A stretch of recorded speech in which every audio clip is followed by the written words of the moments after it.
মানুষ আশঙ্কা করছে যে বিএনপির মাধ্যমে না আওয়ামী লীগ এবং তাদের কুকর্মগুলো আবার পুনঃপ্রতিষ্ঠিত হয়।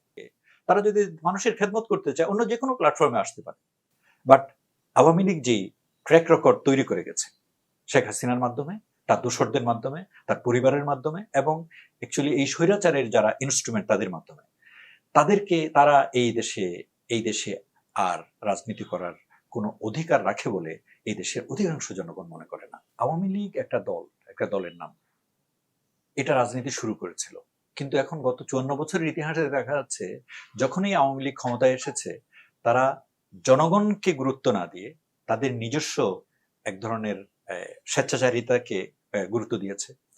আওয়ামী লীগের সবচেয়ে দুঃখজনক হচ্ছে আওয়ামী লীগের সময় যেখানে এই দেশের হিন্দুরা মনে করে যে আওয়ামী লীগ হচ্ছে তাদের একমাত্র আশ্রয়দাতা এবং আওয়ামী লীগও মনে করে তাদের ভোট ব্যাংক হলো হিন্দুরা, অথচ দেখা যাচ্ছে ফ্রম ডিফারেন্ট ডেটা যে আওয়ামী লীগ আমলেই হিন্দুরা সবচেয়ে বেশি নির্যাতিত হয়েছে, তাদের উপর সবচেয়ে বেশি তাদের জমি দখল করা হয়েছে, তাদের উপর অত্যাচার নেমে আসছে।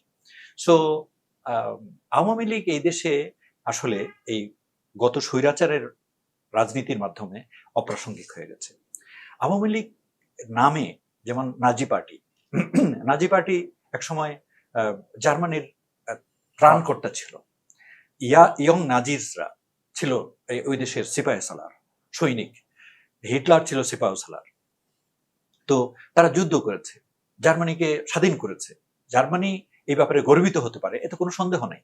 কিন্তু নাজি পার্টি পরে যা করলো, হিটলার পরে যা করলো, সে ঘৃণিত হলো, তার দল ঘৃণিত হলো, যার জন্য এখনো জার্মানিতে নিও নাজি নাম দিয়ে, নাজি পার্টি নাম দিয়ে না, নিও নাজি নাম দিয়ে যে দলটা আসছে সেটাও মানুষের কাছে, অধিকাংশ মানুষের কাছে গ্রহণযোগ্য নয় এবং তারা অবহেলিত।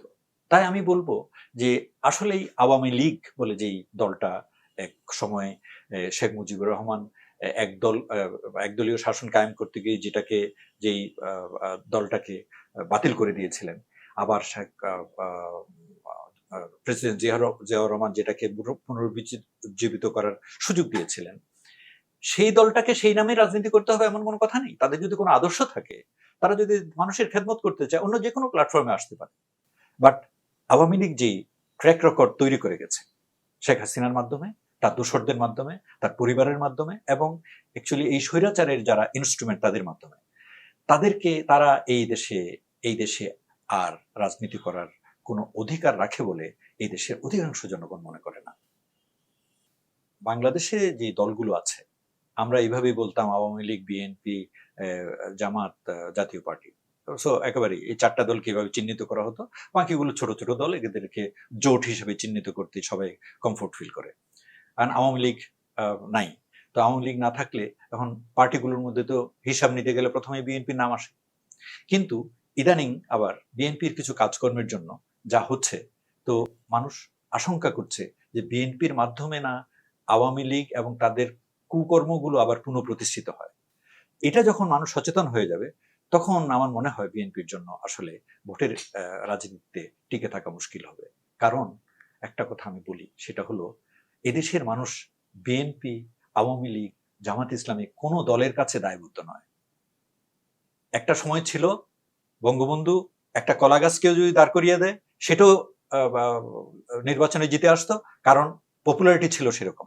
জিয়াউর রহমান যে কাউকে নির্বাচিত করেছেন, মানে নমিনেশন দিয়েছেন, সে নির্বাচিত হয়ে যাবে, এতে কোনো সন্দেহ নাই। বর্তমানে রাজনীতিতে তা নয়। বর্তমানে আমরা বিশ্ববিদ্যালয়গুলোর রাজনীতিতে দেখতে পাচ্ছি শিক্ষিত হয়ে গেছে মানুষ, মানুষ সচেতন হয়ে গেছে। মানুষ এখন দেখবে ব্যক্তিটাকে, তার ইতিহাস কি, এবং কারো কাছে দায়বদ্ধতার জন্য একটা একটা অযোগ্য এবং একটা খুব পচা মালকে যে চালিয়ে দেওয়া হবে, আমার মনে হয় এই দিন শেষ হয়ে যাচ্ছে।